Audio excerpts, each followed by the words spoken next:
샬롬, 예수 그리스도의 평강이 함께 하시기를 바랍니다. 예수님도 친교를 중요하셔서 항상 모여서 식사를 하셨습니다. 찬송 함께 하시겠습니다. 419장 주 날개미 내가 편안히 쉬네 함께 찬송하시겠습니다.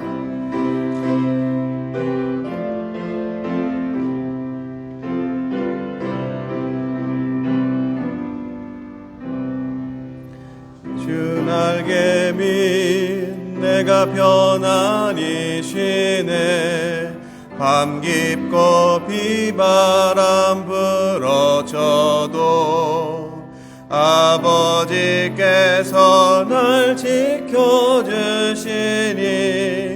거기서 편안히 쉬리로다. 주 날개미 평안하다 그 사랑 끊을 자니뇨. 날개미 내 쉬는 영원히 거기서 살리. 주 날개미 나의 피난처 되니 거기서 쉬기를 원하노라. 세상이 나를 위롭지 못하나 거기서 평화를 누리리라. 주 날개미 평안하다 그 사랑 끊을 자니뇨. 주 날개미 내 쉬는 영원히 거기서 살리. 주 날개미 참된 기쁨이 있네 고달픈 세상길 가는 동안 나 거기 숨어 돌보심을 받고 영원한 안식을 얻으리라. 주 날개미 평안하다 그 사랑 끊을 자니뇨. 주 날개미 내 쉬는 영원히 거기서 살리. 아멘. 찬송 한 장 더 하시겠습니다. 429장 세상 모든 풍파 너를 흔들어 함께 찬송하시겠습니다.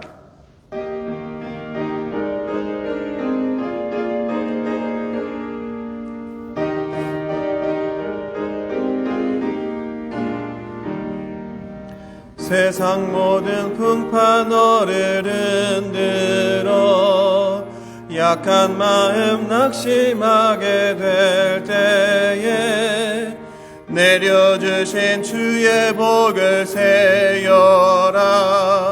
주의 크신 복을 내가 알리라. 받은 복을 세어 보아라. 크신 복을 내가 알리라. 받은 복을 세어 보아라. 주의 크신 복을 내가 알리라. 세상 근심 걱정 너를 누르고 십자가를 등에 지고 나갈 때 주가 내게 주신 복을 세어라. 두려움 없이 항상 찬송하리라.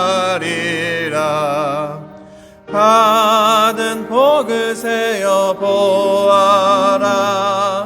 크신 복을 복을 내가 알리라. 받은 복을 세어 보아라. 주의 크신 복을 내가 알리라. 세상 권세 너의 앞길 막을 때 주만 믿고 낙심하지 말아라. 천사들이 너를 보호하리니 염려 없이 앞만 보고 나가라. 받은 복을 세어 보아라. 크신 복을 내가 알리라. 받은 복을 세어 보아라. 주의 크신 복을 내가 알리라. 주님이 우리에게 주신 축복을 세면서 감사하는 시간 됐으면 좋겠습니다. 예배를 대신해서 저희를 대신해서 김계량 부교님이 대표로 기도해 주시겠습니다.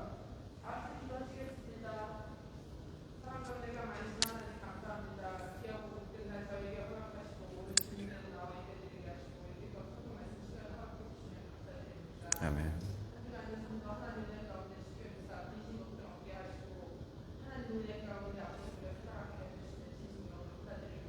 아멘.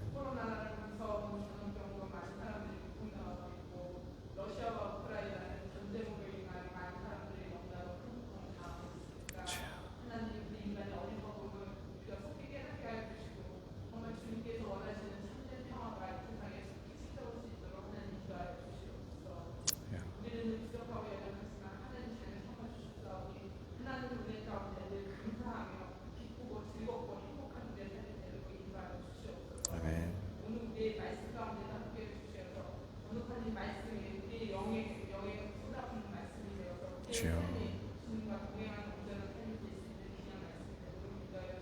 아멘.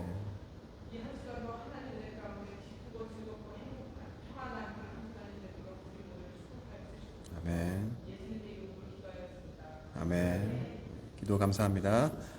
말씀 같이 보겠습니다. 로마서 12장 1절 그리고 14절, 18절, 21절입니다.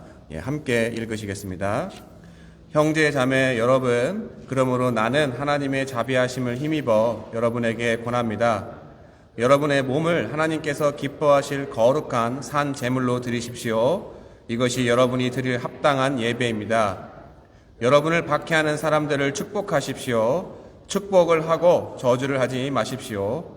여러분 쪽에서 할 수 있는 대로 모든 사람과 더불어 화평하게 지내십시오. 악에게 지지 말고 선으로 악을 이기십시오. 아멘. 여러분 주일마다 한국어 예배에 나오시느라 고생이 많으시죠? 제가 왜 고생한다고 이야기 드릴까요? 나중에 아실 것입니다. 여하튼 아무리 예배가 은혜가 넘쳐도 직전에 연합 예배를 드리고 나면 얼른 집에 가서 옷 갈아입고 맛있는 밥을 먹고 쉬고 싶은데 어떠신가요? 네. 에이, 장전도사님 수고하시는데 남아있어야지 라고 생각하시나요? 그렇게 저를 위해 주신다면 개인적으로는 참 고맙습니다만, 제가 말을 흐리는 이유가 있습니다. 그럼 제가 이렇게 예배를 고생이라고 했는데, 여러분들은 예배하면 뭐가 떠오르시나요? 찬송, 예배, 기도, 여러 가지가 있죠. 오늘 본문에 우리가 생각하는 현재 예배와는 조금 다른 예배에 대한 이야기가 나옵니다. 특별히 1절의 시작에 예배에 관련하여 내 몸을 예배를 드리기 위한 제물이 되라고 이야기하고 있습니다. 먼저 이것을 이해하기 위해서는 예수님 오시기 전 구약의 이스라엘 사람들의 삶의 모습들을 살펴볼 필요가 있습니다. 과거 이스라엘의 백성들, 다시 말해 유대인들의 삶의 중심지가 어디였습니까? 얼마 전에 데이비 사관님도 갔다 오셨지만 이스라엘의 수도인 바로 예루살렘, 평강의 도시라고 하죠. 예루살렘이 그 중심지였습니다. 그리고 그 중심에서도 예루살렘에 있는 하나님의 성전, 지금으로 얘기하면 이러한 교회 같은 건물이죠. 성전이 그들의 삶의 중심지이자 그들의 정체성이었습니다. 그럼 특별히 성전을 통해서 사람들이 무엇을 했습니까? 바로 하나님을 예배했습니다.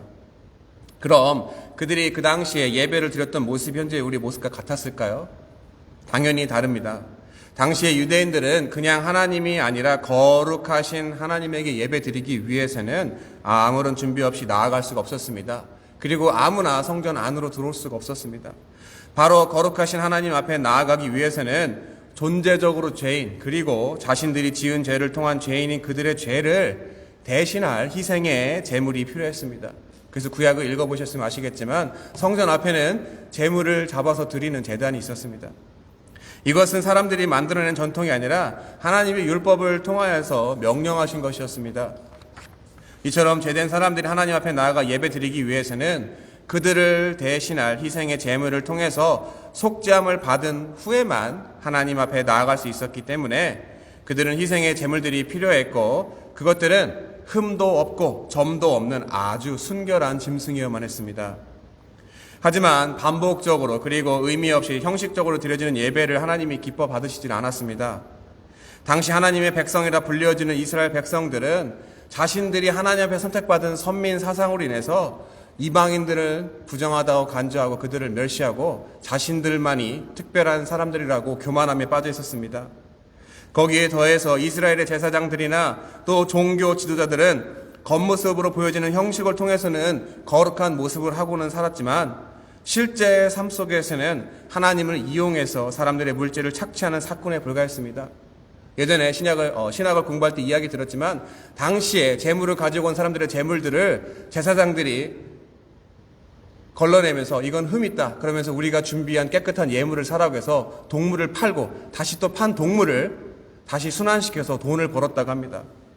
결국 그들은 하나님이 가장 싫어하시는 물질과 우상을 섬기고 또 사람들을 멸시하고 미워하고 무시하고 또 연약하고 없는 사람들을 천대했습니다. 그리고 자신의 배만 채우기에만 급급했습니다. 호세아 6장 6절에서 이것을 이렇게 이야기합니다. 나는 인애를 원하고 제사를 원치 아니하며 번제보다 하나님을 아는 것을 원하노라. 하나님을 아는 것이 무엇입니까? 하나님의 속성이 무엇인지 아는 것을 중요합니다. 자비의 하나님, 사랑의 하나님, 긍휼의 하나님입니다. 그가 우리에게 원하시는 삶의 모습이 무엇인지를 깨닫는 것입니다. 하지만 반복해서 죄를 짓는 이스라엘 백성들에게 하나님은 어떤 일을 하셨습니까? 하는 짓으로 봐서는 다 망하도록 저주해야 하지만 그들은 오히려 하나님은 다른 신과는 구별되어진 자신은 세상의 다른 신들과 다른 거룩한 신, 자비의 신, 긍휼의 신 하나님이라는 것을 알리기 위해서 하나님께서는 구별된 일을 하셨습니다. 바로 그가 성육신하신 예수 그리스도가 우리를 대신할 제물인 어린 양이 되어 희생하시고 또한 우리를 중보할 대제사장이 되셨습니다. 따라서 이제는 더 이상 성전에 모여 의미 없는 희생의 제물을 통해서 그 앞에 나아가 하나님을 예배하는 것이 아니라 예수 그리스도를 통하여 온전히 하나님과 연합하도록 하셨습니다. 그렇기 때문에 구약의 시대가 지나서 예수님이 오신 이후에는 예수 그리스도 이후에는 이처럼 더 이상 건물과 장소와 시간과 재물을 가지고 드려지는 예식과 같은 행사로서 예배가 아니라 하나님을 믿는 자의 삶이 예배자의 모습이 되어야 한다는 이야기입니다. 예수님께서도 본인 스스로가 3일 만에 무너지는 성전이 되고 다시 세워진다는 자신의 몸의 부활을 얘기하셨습니다. 바로 본문 1절을 통해서 제물이 되라고 이야기하는 것은 희생의 제물들과 같이 흠도 없이 점도 없이 자신을 구별되게 하는 거룩한 모습을 하지 않고서는 제물의 자격이 되질 않기 때문에 거룩한 하나님 앞에 나아가 그에게 예배를 드릴 수가 없다는 것을 이야기하고 있습니다. 반복적으로 이야기 드리지만 성경에서 이야기하는 거룩이라는 단어의 원어는 우리가 종교적으로 이야기하는 경건하면 떠오르는 뭔가 이미지, 어떤 분위기 같은 것이 아니라 흠과 점이 있는 것과는 달리 흠도 없고 점도 없는 것처럼 분명하게 드러나는 바로 구별되어지는 것, 다른 것과는 구별되어지다는 것을 의미합니다. 바로 믿는 자들의 삶의 모습은 세상 사람들과는 달라야 한다는 것입니다. 제가 초반에 예배를 2번 드리느라 고생이 많다고 이야기 드렸죠. 그 이유가 바로 여기에 있습니다. 그 이유는 물론 형식과 절차와 시간과 공간 등의 실체가 있는 것이지만 이제 우리가 하나님을 예배하는 것은 본문에서 이야기하고 있는 것처럼 예수 그리스도를 통해 더 이상의 제물이 필요 없기 때문에 그와 같이 구별되어지는 삶, 다른 말로 성결하고 성화되어진 삶을 살아야 한다는 것입니다. 만약에 내 삶의 모습에 변화 없이 그냥 일요일에 어떤 장소에 나와서 예배를 드리는 것으로 끝나는 거라면 바로 겉모습은 번지르르한 것 같지만 하나님 앞에 설 자격이 없는 사람이 와서 그러한 예배를 드린들 그것을 하나님이 기뻐 받으시거나 또 하나님에게 그 예배가 전해질 수가 없다라는 것입니다. 때로는 제가 사역자로서 부담이 가는 것이 있습니다. 내 안에 추한 생각, 더러운 생각, 또 많은 여러 가지 죄악이 있음에도 불구하고 찬양해야 되고 말씀 전해야 되고 기도해야 되는 부담이 있습니다. 그렇기 때문에 우리가 온전히 거듭나지 않고 구별되지 않고서 예배에 나온다는 것, 그런 예배는 과장될 수 있고 또 속된 말이지만 와서 시간 낭비하고 또 고생만 하고 간다는 뜻일 수도 있는 것입니다. 그럼 다시 이야기 드리겠습니다. 여러분들 와서 예배 보느라 고생 많으신 거 아니시죠? 그럼 오늘 설교 제목이 무엇입니까? 바로 구별된 삶입니다. 구별된 삶. 구별된 삶, 바로 거룩한 산제물이 되는 삶은 어떠한 삶입니까? 그러한 모습이 어떤 것인지 오늘 전체 12장이지만 그 중에서 제가 14절, 18절, 21절을 골랐습니다. 함께 같이 읽으시겠습니다. 여러분을 박해하는 사람들을 축복하십시오. 축복을 하고 저주를 하지 마십시오. 여러분 쪽에서 할 수 있는 대로 모든 사람과 더불어 화평하게 지내십시오. 악에게 지지 말고 선으로 악을 이기십시오. 여러분, 이것은 사도 바울이 한 말이지만 그가 처음 이야기한 것이 아니라 그가 주로 믿고 따르는 예수님이 먼저 하신 말씀입니다. 바로 이 구절은 악을 선으로 갚으라는 복음서의 예수님의 가르침과 일치합니다. 그리고 예수님은 말만 하신 것이 아니라 스스로 그 본을 보여주셨습니다. 그 본이 무엇입니까? 예수님에게 악한 일을 한 사람들이 누구입니까? 바로 그를 십자가에 못 박은 자신의 백성들입니다. 하지만 예수님은 그러한 악을 선으로 갚으셨습니다. 바로 자신을 십자가에 못 박은 자까지 용서해달라고, 그들이 무슨 짓을 하고 있는지 알지 못한다고 하나님께 중보 기도를 했습니다. 그리고 그들을 위해서 십자가에 달려 돌아가신 분이 예수님이셨습니다. 그런데 여러분, 그런 일들이 말처럼 쉬운가요? 남을 위해서 희생하는 것이 쉬운가요? 내 사랑하는 아내를, 내 사랑하는 남편을, 내 사랑하는 자녀를, 부모를 위해서 희생하는 것조차도 때로는 버겁고 힘들 때가 있습니다. 여러분, 사랑하는 여러분, 주일날 교회 와서 예배 드리는 건 너무나도 중요합니다. 그리고 예배나 예식과 같이 어떠한 형태가 없으면 내가 무엇을 믿고 있는지 전혀 알 수가 없습니다. 우리가 주기도문이 있고 사도신경이 있고 또 임례송이 있고 축도가 있고 모든 순서가 있는 것처럼 예배의 형식이나 형태가 굉장히 중요합니다. 그리고 또한 그것을 예배하는 대상에 대한 이해나 관계가 있기 때문에 가능한 것이지, 그렇지 않으면 예배 드리는 것은 불가능한 것입니다. 하지만 역설적으로 내가 그 예배를 드릴 수 있는 자격과도 같은 그에 합당한 삶을 평소에 살고 있지 않으면 주일날 드려지는 예배는 형식과도 같은 껍데기에 불과한 것이 돼버릴 수도 있습니다. 오늘날 많은 믿는 자들이 세상으로부터 질타와 질책을 받는 이유가 바로 여기에 있습니다. 내 삶과 신앙이 따로 가기 때문입니다. 주일날은 와서 경건한 모습을 가지고 있는 것 같지만 막상 삶에서는 세상 사람들과 구별되어지는 것이 아무것도 없기 때문입니다. 아니, 세상 사람들과 더하기 때문에 하나님의 거룩한 이름이 땅바닥에 떨어지고 있는 시대가 되어버린 것이 사실입니다. 한번 말씀드렸을 것입니다. 예전에 한국의 한 신학 교수님이 시장에 가서 절대 콩나물 값을 깎지 말라고, 그리고 더 주라고 이야기하셨습니다. 그리고 그 이야기를 하신 이유가 믿는 사람들이 더 인색하고 다른 사람들보다 욕심이 많기 때문에 그렇게 콩나물 값 깎는 것은 예수님 이름에 먹칠한다고 너그럽게 여유있게 살라고 이야기하셨습니다. 그런데 우리의 죄된 모습, 그런 모습은 어떻습니까? 14절, 18절, 21절을 만약에 내 안에 여전히 죄악이 있다면 이렇게 아마 얘기할 것입니다. 여러분에게 잘해주는 사람들만 축복하십시오. 축복을 하다가도 뭐가 틀어지면 저주를 하십시오. 여러분 쪽에서 할 수 있는 대로 나에게 필요한 사람들과만 더불어 화평하게 지내십시오. 악에게 지지 말고 더 악하게 해서 악을 이기십시오. 이게 죄된 사람의 속성입니다. 저도 그런 것 같습니다. 결국 거룩한 삶, 구별되어진 삶을 살지 않으면 디모데 전서에서 말하는 것처럼 경건의 모양은 있지만 결국 경건의 능력을 부인한 삶, 다시 말해 그 능력이 내 삶에 나타나지 않은 믿지 않는 사람들과 내 삶이 똑같이 살고 있다는 것을 반증하는 것을 이야기하고 있습니다. 제가 아는 지인과 자주 하는 말이 있습니다. 목사가 되기 전에 크리스찬이 먼저 돼야 되고 크리스찬이 되기 전에 먼저 인간이 되어야 된다. 사랑, 포용, 용납, 용서만을 강조하다 보니까 자기 합리화가 가장 심한 사람들이 목회자이고 또 믿는 사람들인 것 같습니다. 사랑하는 성도 여러분, 우리가 예배에 성공하기 위해서는 우리의 삶의 모습이 세상과는 구별되어야 합니다. 바로 내가 평소에 삶이 거룩한 산 제물로 드려질 만큼 구별되어지는 삶을 살아야 됩니다. 세상 사람들보다 윤리적으로 도덕적으로 무엇보다 무엇을 비교할지라도 와 저분은 정말 믿는 사람이라 역시 다르네 라는 말을 들을 정도로 구별된 삶을 살아야 하는 것입니다. 이처럼 세상과 구별되어질 때 하나님 앞에 나아갈 수 있고 또 예배를 통해 하나님과 온전히 연합을 할 수가 있는 것입니다. 하지만 여전히 나의 삶의 모습은 전혀 바뀌지 않고 껍데기와도 같은 형식적인 예배를 통해서 하나님의 은혜와 사랑과 축복만을 누리려고 한다면 큰 착각일 수도 있는 것입니다. 결국 그렇게 되면 예배 시간에 나와서 예배 드려지는 것이 지겨워지고 고생하는 것처럼 느껴질 수가 있는 것입니다. 하지만 내가 먼저 그리스도 안에 구별된 삶을 살고 거듭난 삶을 살아가고 있다면 평소의 삶이 5일이라면 주일날 예배 드려지는 거 1시간입니다. 비교할 수 있겠습니까?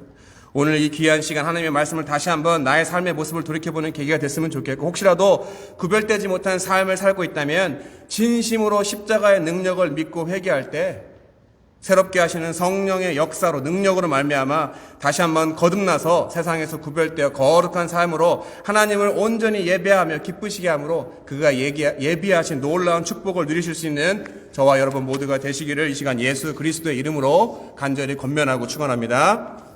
기도하겠습니다. 하나님, 때로는 우리의 모습이 경건의 모양은 있지만 성령을 통하여서 거듭난 자가 살아야 되는 구별되어진 삶을 살아가는 능력을 갖지 못하고 살아갈 때가 있습니다. 하지만 그럼에도 불구하고 이미 우리가 죽을 수밖에 없는 죄인 되었을 때 우리를 위해서 아무런 조건 없이 죽기까지 사랑하신 예수 그리스도의 사랑, 그의 신실하심과 인내하심이 있기 때문에 우리가 소망을 가질 수 있음을 이 시간에 고백합니다. 때로는 주님이 원하시는 삶의 모습으로 우리가 살지 못하더라도 우리에게 주어지는 말씀을 통해서 대화를 통해서 우리 삶의 여러 가지 다른 사람들의 모습을 통해서 하나님이 분명히 우리에게 원하시는 삶의 모습이 무엇인지를 우리가 너무나도 잘 알고 있습니다. 하지만 나의 분주함이, 나의 일이, 나의 자녀가, 나의 부모가, 나의 주어진 상황들이 주님과 멀어지게 하고 하나님과 가까워지게 하지 못하는 그러한 일들 또한 있습니다. 하지만 그러한 순간에 세상의 유혹들에게 지지 않고 예수 그리스도의 이름으로 선포하게 주님이 도와주시고 모든 유혹을 물리치고 오로지 주님과 가까워지는 삶을 살고자 할 때, 그리고 우리에게 거룩된 삶이 무엇인지 말씀하신 것처럼 악을 악으로 갚는 것이 아니라 악을 선으로 갚게 해주시고 오로지 내가 죽어질 때 나를 다시시는 놀라운 하나님의 능력이 내 삶에 나타나서 예수 믿는 것이 희생만 하고 양보만 하고 모든 것이 우울한 것이 아니라 주님이 주시는 새 생명 안에 누릴 수 있는 기쁨과 감사와 평안이 넘쳐서 우리의 삶의 모습으로 우리의 기쁨이 드러나서 우리 저분을 보면, 전도사님을 보면, 우리 부교님을 보면, 집사님을 보면, 우리 군우님을 보면 정말 하나님은 살아계시다라고 우리의 삶을 통해서 주님을 증거하시는 모두가 될 수 있도록 이 시간 저희를 정결케 해주시고 또 축복하여 주시옵소서. 한 주간을 살아가면서 우리의 삶에 펼쳐지는 여러 가지 삶의 모습 속에서 우리를 흔들려고 하는 사단의 유혹을 우리가 분별하게 주님이 도와주시고 말씀으로, 기도로, 찬양으로 물리치게 주님이 도와주시고 한 주간을 승리할 때 어느 순간이라도 하나님이 불렀을 때 우리가 그 자리에 가서 부끄럽지 않은 삶을 살아갈 수 있는 모두가 될 수 있도록 주님 축복해 주시옵소서. 특별히 우리 한인 성도님들, 또 같이 예배 드리지만 나오지 못하는 우리 권사님들, 또 아픈 성도님들, 여러 가지 우리 한인 성도님들이 있습니다. 하나님, 이 시간 다시 한번 이 자리가 우리 한인들로 차고 넘칠 줄 믿습니다. 하나님이 약속하셨습니다. 믿음을 가지고 끝까지 인내하고 우리가 정말로 주님이 기뻐하시는 그 한 사람으로서 이 교회의 거룩한 주춧돌이 될 수 있도록 저희 모두를 축복하여 주시옵소서. 이 모든 말씀 살아계신 예수 그리스도의 이름으로 기도드렸습니다. 아멘. 주기도문으로 예배 마치도록 하겠습니다. 하늘에 계신 우리 아버지여, 이름이 거룩히 여김을 받으시오며 나라의 임하옵시며 뜻이 하늘에서 이루어진 것 같이 땅에서도 이루어지이다.